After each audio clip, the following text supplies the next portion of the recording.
Welcome to the Class Business Podcast. I'm Krissy Monaghan, your host, and today we are joined by Anna Neville, the founder of Kidslingo and a multiple finalist for the Class Business Awards.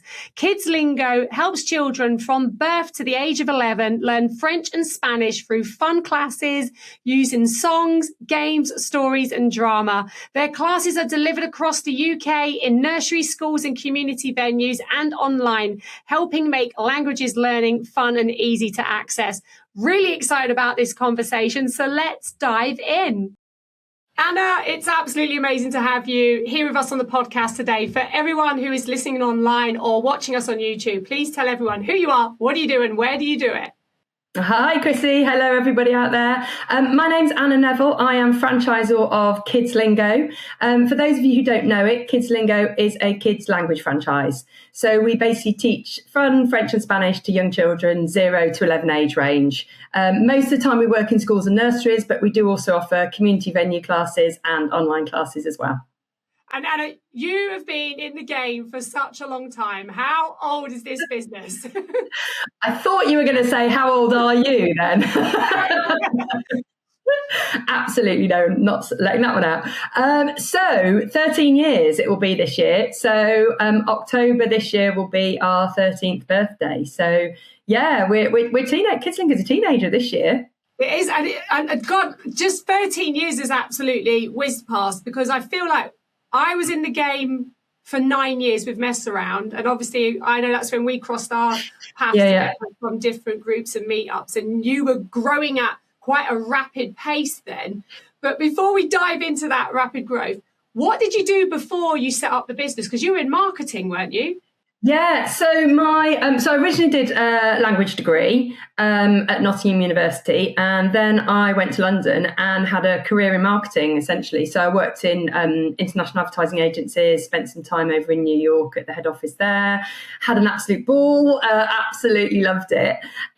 Moved out of London, and then had my daughter, who is now 19, she'll be 20 in December. Then had my son.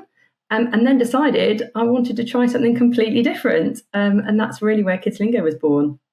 And did you actually do the classes and everything yourself? Like, is that what you did? Yeah, so at the beginning, it was really very much about finding something that I could do that would fit around my son, who was 1 at the time. Just finding something that used my skill set, i.e. my languages, obviously marketing. I'd always sort of had this urge to run my own business. So I was like, right, what can I do? What can I do? How can I use my skill sets? So yeah, I just started doing a few local classes in some local nurseries. And then it grew quite rapidly, a few more nurseries, and then a couple of schools. Before I knew it, I was getting sort of far busier, really, than I'd actually intended in the first place. So started to grow the team locally, and then look at sort of models for expansion, and sort of franchising popped up. And that's really how I started this journey. And was there, like at the time, was there many people franchising? There would have been like Baby Ballet, Daisy. A few. Yeah, there wasn't many, was there? No, it was a really, really different market in terms of, the activities out there for children to do, but also, the business model of the franchise. Yeah, absolutely. As you say, there was, I'm just trying to think who was out there. There was Baby Ballet were definitely out there. I think Tumble Tots were out there. Rhythm Time.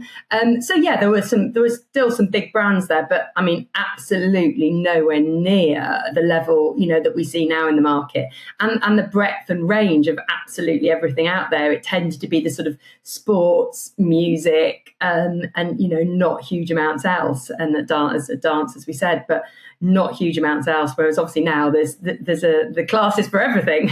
There definitely is classes for everything. And then, so obviously you decided to franchise. Did you go pilot first of all? How did you start? Because some people can pilot, some people can just go straight in, don't they? Yeah, no, absolutely. I mean, I guess there was less of a structured pathway now, than there is now. I think now for people looking to franchise, there's a very much a set path to follow. Consultants, companies you can sign up with to obviously take you on that journey. It wasn't quite so, I guess, easy and structured in those days. It was a little bit more finding your own way and doing investigation. obviously, I think outside of the kids sector, franchising was obviously a very, very well established model. But I think within the kids sector, it hadn't really fully matured yet. So there weren't those specific consultants and guides and experts to talk you through the process. So I did as much research as I could, worked with some experts, but it was a little bit finding my own way through those early days, and sort of piloted. I think looking back on it, yes, I would say it probably was a pilot, but actually in reality, it was just like, right, let's launch the franchise and let's feel our way through and see how it goes. And yeah, I know when I was chatting with Christina from Popolo Ceramico, she was like, I learned it from a book. That's how she franchised her business at the time. But I suppose in those days, like you said, there weren't the consultants around, so you just had to sort of figure it out, and figure it out you did. So let's talk about, I tried. Let's talk about the first sort of 5 years of the business. Like, there was you, and then what happened? Yeah, so for the first 5 years, I was still actually doing quite a lot of teaching myself locally, which I loved. I absolutely loved that part. And I don't regret any of that time spent on the ground, because it just gives me that real insight into, the day-to-day of what it's like for our franchisees and our tutors, our teachers out there doing it. So, so the first 5 years, growth was good, but probably steady, I would say, because I was sort of 50% franchisor, 50% still teaching. And I think really where I saw, the business escalate and the growth curve increase was that point at which I made that quite hard decision at the time to stop the teaching. And I think probably a lot of franchisors and aspiring franchisors, it's probably their biggest struggle, isn't it? Of when do I let go of the local business? Because I think, we're all in this business because we're driven by the passion for what we do, whether it's art, whether it's music, whether it's dance, whether it's languages, whatever it is, we're all driven by that passion. And therefore, leaving the environment in which, you are bringing that to life and teaching those children is actually quite hard. But I think for me, it was a no-brainer. I was like, if I want to spend more time on promoting the business, developing the franchise package, supporting the franchisees to grow, I've got to cut down on the teaching and then eventually stop the teaching. So I sort of ripped off the plaster probably quite slowly. I think I reduced my teaching time by sort of 50% initially. And then by the end of a year, when I decided to stop teaching, I stopped it all. And that was great. It was scary but liberating at the same time, because it just meant I'd got that time to spend on developing the business. And I think the growth rate after that just indicates that it really was the only way to go. The right decision. And did you have a magic number when you stopped? Because I think I stopped when I had about 10, 15 was when I started having to bring ops manager in and everything else, because it was starting to get too much to try and manage a team, lead a team and run it myself. So did you have a number when you stopped, or was it just like, no, this is the time we now need to stop?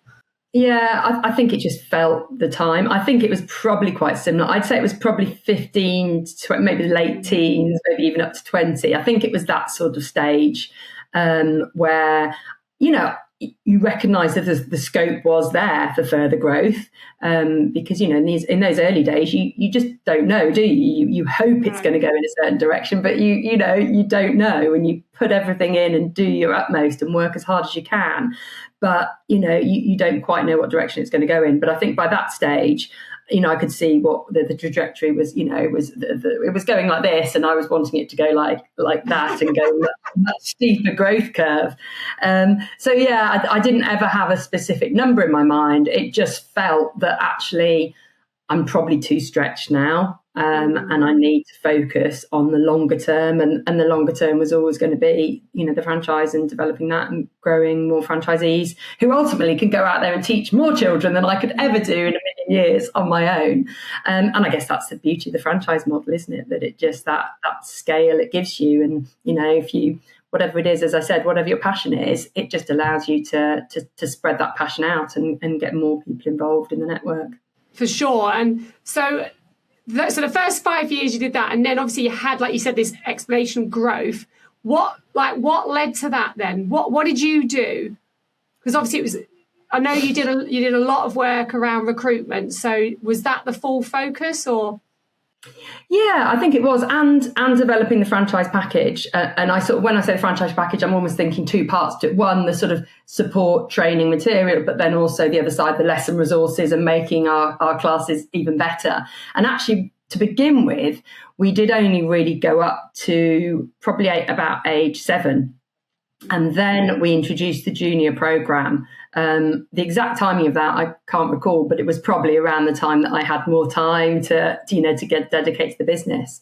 So I think it was threefold. It was the sort of support package that sits around the existing franchisees. It was the lesson resources to make sure that we were delivering the best possible quality lessons, and also extending that age range up to the end of primary. But also, just a really big push on recruitment. Which was easier than it is now. I think it's so much more of a crowded marketplace now, and it's just so much harder to cost effectively reach your target audience. So, but I think in those earlier days it was much easier. Just do a campaign, get lots of results, follow them up. Great. I know. I always look back at those times thinking, oh, I wish I'd done more. I wish I'd turned on the tap in terms of budget and stuff. Exactly the same. I mean, everything's fine in hindsight, isn't it? And we'll probably look back in 10 years and say the same of now, won't we? Because everything goes up in price. But honestly, I mean, I could spend minimal amounts and get really, really good quality leads. But obviously, I think one of the main reasons for that was Meta's ability to target in a way that they are no longer permitted to target in that way. So, the people I was reaching were absolute spot on target market. And I guess also, the message that was going out there was something quite new and exciting. As I said, the market wasn't anywhere near as crowded as it is now. And, we didn't have anywhere near the same number of competitors. So I suppose that the message was a bit more innovative and new and exciting. There's a lot more noise out there now. No, there is for sure. But the brand has stood the test of time, and it continues to grow. So like you already talked about, product is essential, because if you don't have a great product, then yes, you can't expect to win business. So it's, it makes sense that you invested time on that product. And then obviously making sure the team are supported to deliver. They've got the tools. They've got a great product. They've been trained. Now, obviously, you help them be successful. And then obviously that whole part around growing your team, because obviously you have a massive network. How big is the network sitting at the moment? I think we've got 81 franchisees at the moment, and then they've got their teams as well. So as a total network, it's about 150.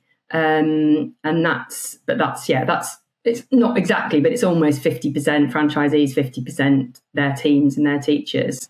Yeah, because they're all out there delivering the model, aren't they? And obviously bringing in more children.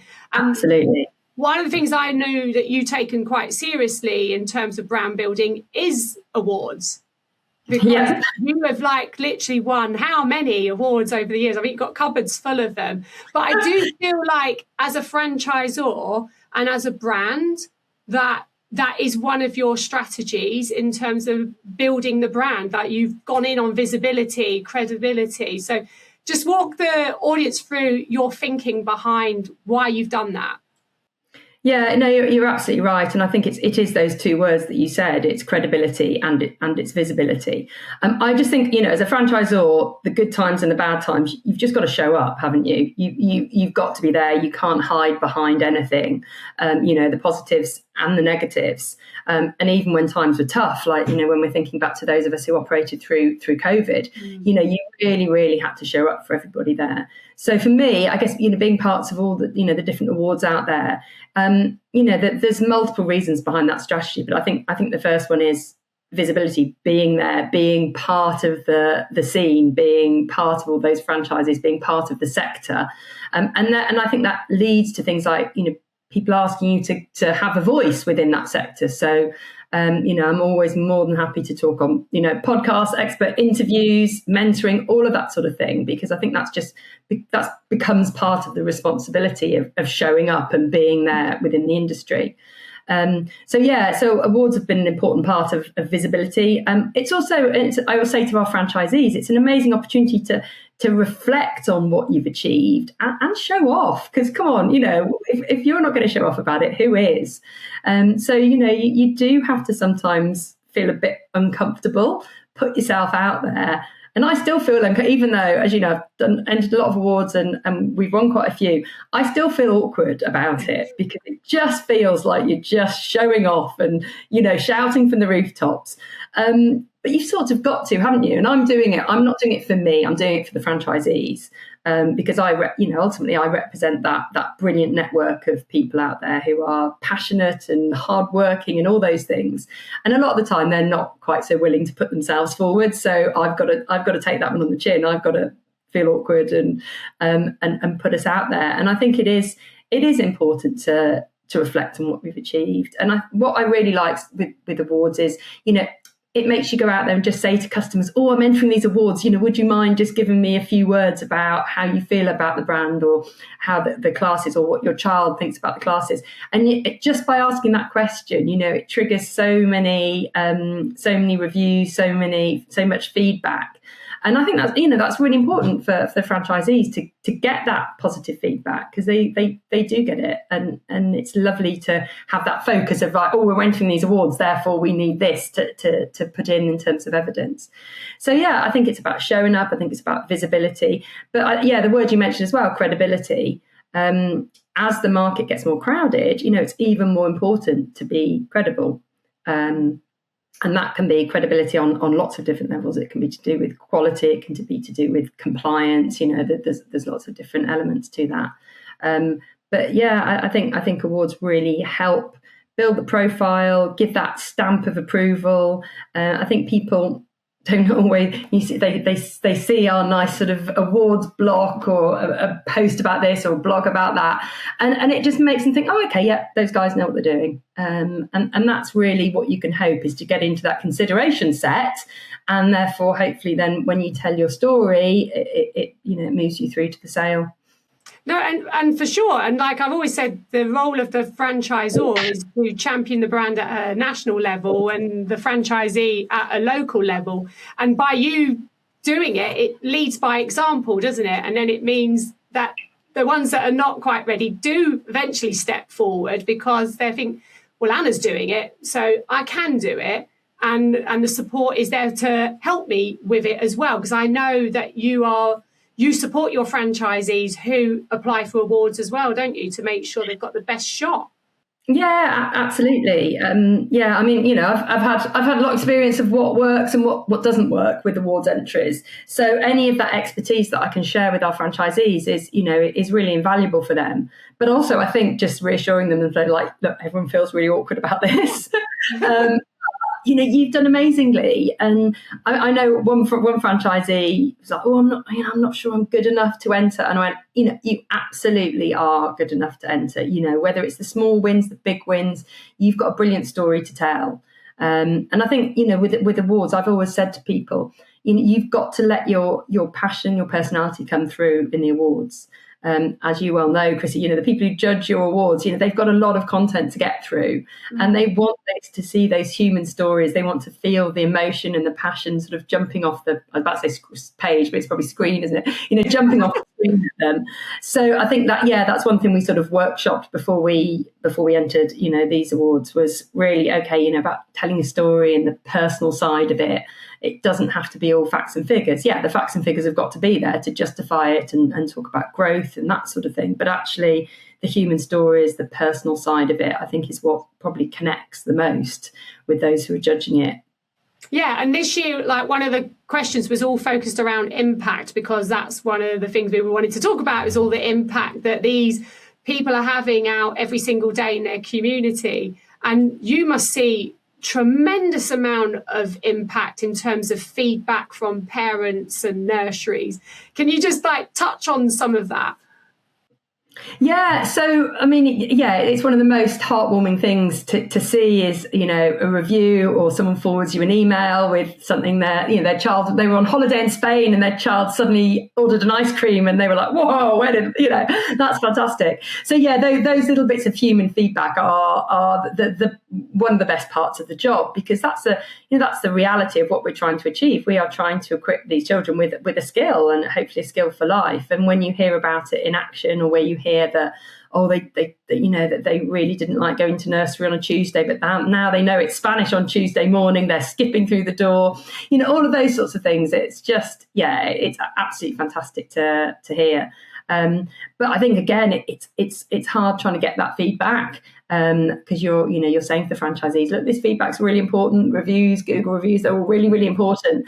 But it's hard in the day-to-day business, when they're running classes, busy doing this and that, to actually secure that sort of feedback. So we do try and do big pushes centrally, as much as we can, and just try and keep it in people's minds, try and keep it in the franchisees' minds, that actually reviews are a really, really important part of the job. We know consumers and businesses, they all look at reviews. We all do about everything, don't we? We've become a review culture. So, it is really important to have those stars, those positive comments, that, then lead to other business.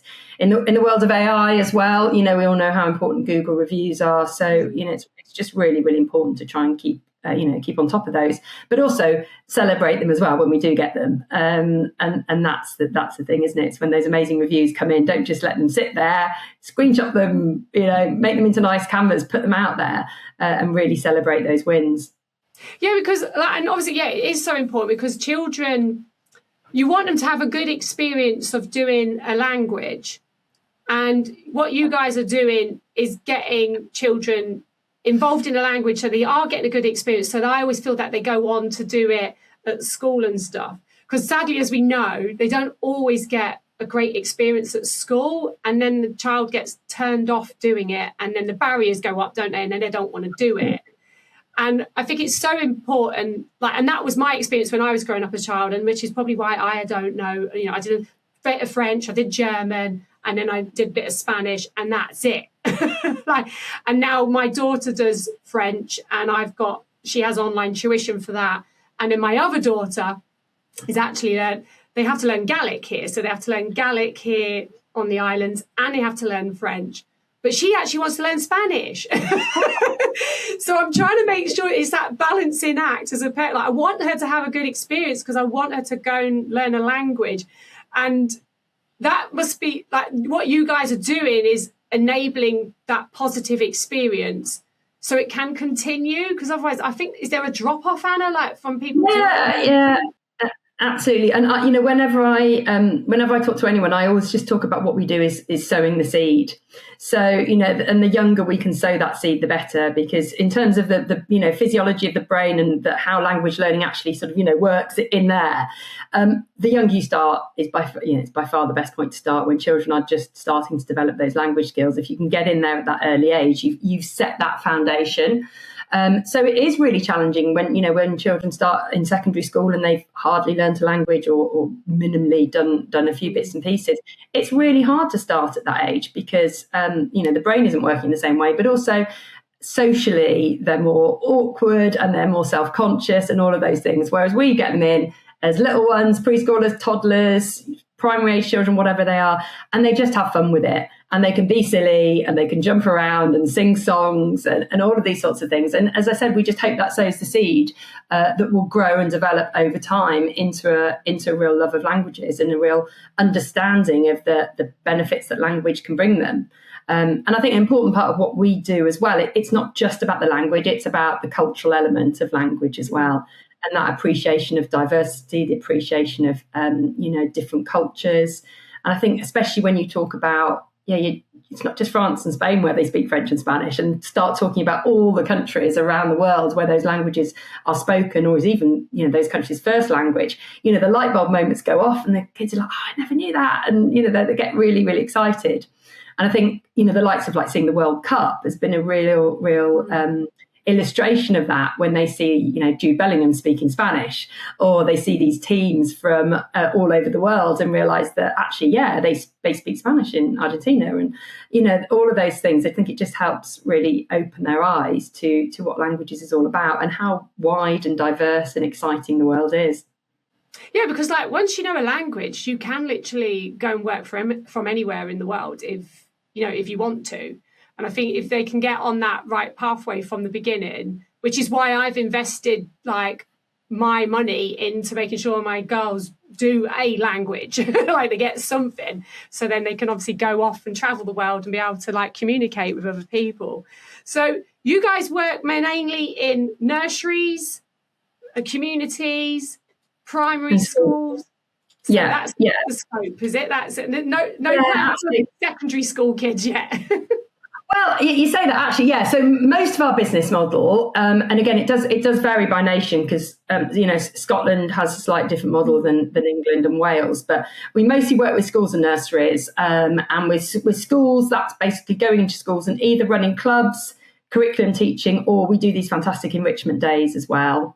Nurseries tend to be weekly classes, and then community venues, which is much bigger thing in Scotland. So community venue classes for across all the age ranges, but also online classes as well. So those like yourself who may be located more remotely or can't get to one of our classes, they've still got the chance to access that online. But yeah, you mentioned secondary schools. So very recently, we've had a bit of a product innovation with our enrichment days, and we have started going into secondary schools for the first couple of years. So Key Stage 3 in England, other names in other nations, but the sort of age 11 to 13 age range.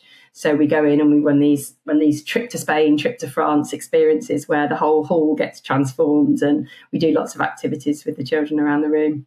I think it's just brilliant though, isn't it? Because then it gives them the continuity, and then obviously then they get another good experience, and then it just hopefully reinforces that learning.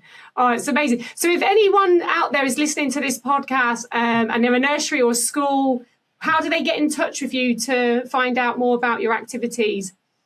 The best place is probably via the website, kidslingo.co.uk. There's a tab on there for schools. There's a tab on there for nurseries. There's a tab for enrichment days. If you're a language speaker yourself, interested in joining the team, there's a join the team tab.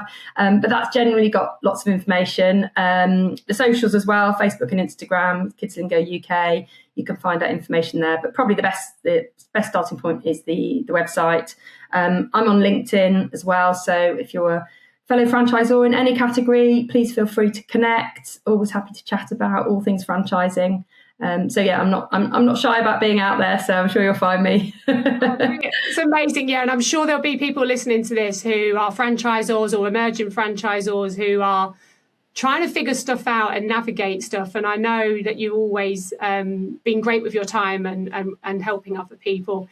So if anyone's watching this and this story's resonated with you, please do connect with Anna. She will be with us on the 10th of October. We're going to have a lot of fun. And she will be there, so you can connect with her, chat with her. And obviously, if you want to find out more about Kidslingo, we'll put all the links in with the show notes. But thank you so much, Anna, for your time today. Lovely to talk to you, Krissy. Thank you.